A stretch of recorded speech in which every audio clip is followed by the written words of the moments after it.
Hello guys, hello, this is for Aries.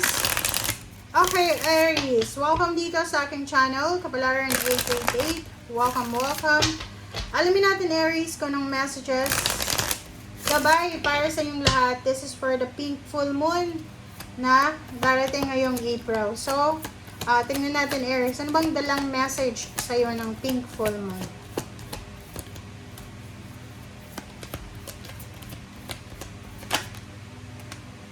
Okay, wow.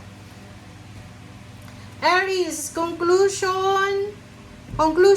are within reach. Full moon eclipse. So, this is your, parang resonated siya sa pink full moon. Full moon eclipse. So, sinasabi ng baraha sa'yo na maybe there's a test, there's a parang trials, obstacles, challenges na meron kang pinagdadaanan ngayon sa relationship, sa family, sa trabaho, or kung saan pa man na connection, na kailangan mo ng solution, problem solving.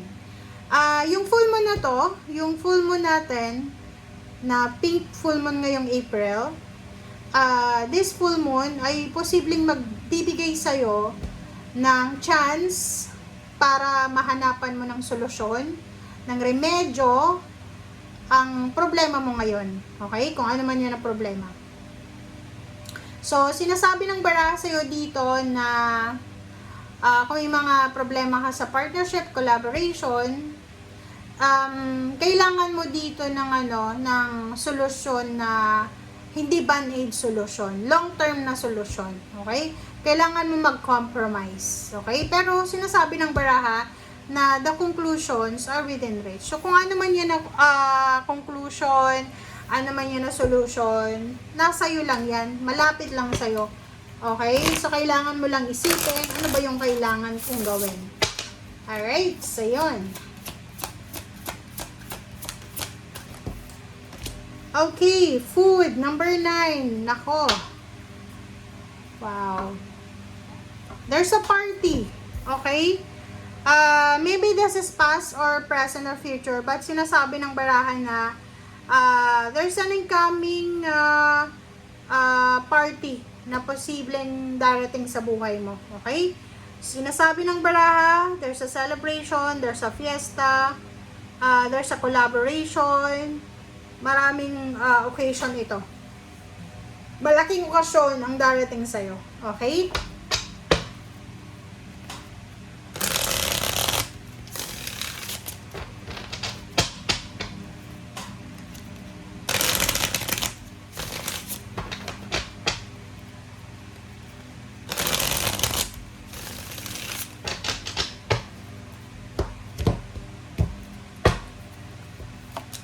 Okay, first card natin is Four of Pentacles. Next is the Chariot. Two of Wands. The World. Eight of Cups. And sa lalim mo dito ay Five of Wands. So, nakikita ko sa iyo dito na talagang maybe you're involved sa mga away, gulo, outside the relationship, family, or kano pa man. Sinasabi ng barahan na to na you need a urgent solution or resolution dyan. Kung gusto mo daw na maayos yung takbo ng iyong emotion. So let's check. Four of Pentacles. Four of Pentacles, there's a Ace of Cups and the Shadow side. So nakikita ko sa'yo dito na medyo namumroblema ka. May problema ka kung paano mo i-handle yung salapi. Yung parang nakikita ko sa'yo dito, Aries, na kahit anong trabaho mo, kahit anong ipon mo, nagkakaroon ka pa rin ng problema. Nakikita ko sa'yo dito na yung problema mo dito, sorry pero ang nakikita ko, isa sa rason kung bakit nagkakaroon ka ng problema, it's because, like for example, gusto mo ng bonggang celebration. Like birthday, your birthday Aries. Pero, hindi mo siya pinag-iipunan. So, sabi ng baraha sa'yo dito, in order for you to achieve kung ano man na party, fiesta na gusto mo, make sure na pag-ipunan mo siya. Okay? Huwag kang umasa or humingi sa mga tao na tulungan ka kung paano ka magkakaroon ng bonggang-bonggang celebration. So, parang ganon yun. This Ace of Cups is all about this one. Parang celebration siya na kailangan mong paghandaan. Okay? Kahit nga yung everyday life natin, kailangan din nating paghandaan. Huwag tayong papayag na parang mag-isip ka lang na bahala na si Batman. Kasi ikaw yung magiging kawawa niyan. Okay?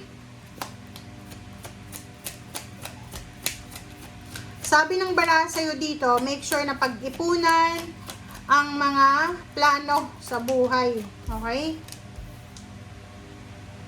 8 of Wands. So, nakikita ko sa'yo dito, ang problema din sa'yo, okay, isa din sa problema sa'yo is, believer ka ng loto, believer ka ng sugal, na parang ang akala mo, mabilis lang kitain yung pera, yun yung belief mo. Pero siguro may ibang Aries na talagang alam nyo na kailangan paghirapan yung pera. Pero ikaw, kung ikaw ito, Aries, na masyado kang nakafocus sa loto, sa sugal, sa sabong na one time, big time yung pera, kailangan baguhin mo na yung mindset mo. Okay? Kasi sa panahon ngayon, walang easy money. Walang easy money. Kasi kadalasan, yung mga yan, mahilig sa easy money, yan yung mga pumapasok sa mga illegal na gawain. So, iwas temptation tayo, iwas gulo, iwas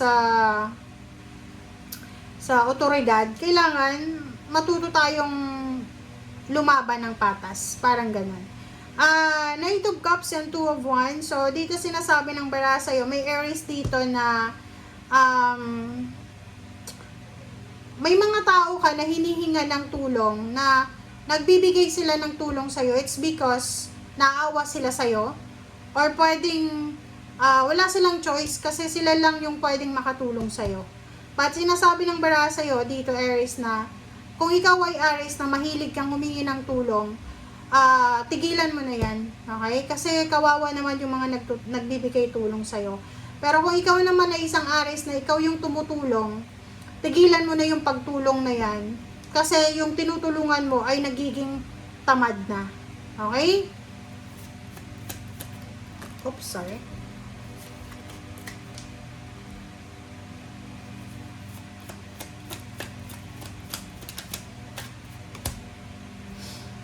Okay, so nakikita natin dito, meron ditong Aries na plano mong magpatayo ng bahay.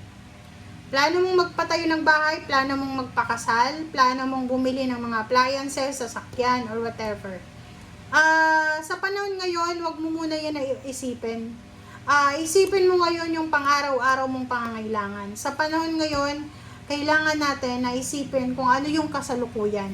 Okay? 8 of Cups. Ano ba ang kailangan mong alisin? Death card. Tapusin mo na yung mga mga mindset nyo na hindi na healthy. Kung may mga habits kayo, bisyo, yun nga, sabong, sugal, or mga bisyo na contaminated na substances, naku, tigilan nyo na yan. Okay? You need to withdraw yourself.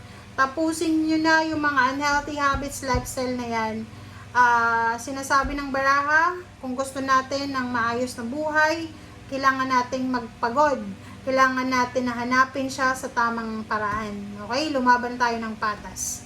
The solution and conclusion are within reach mo. Hindi mo kailangan na hanapin sa malayo. Nasa iyo yan. Okay? Nasa iyo daw yan.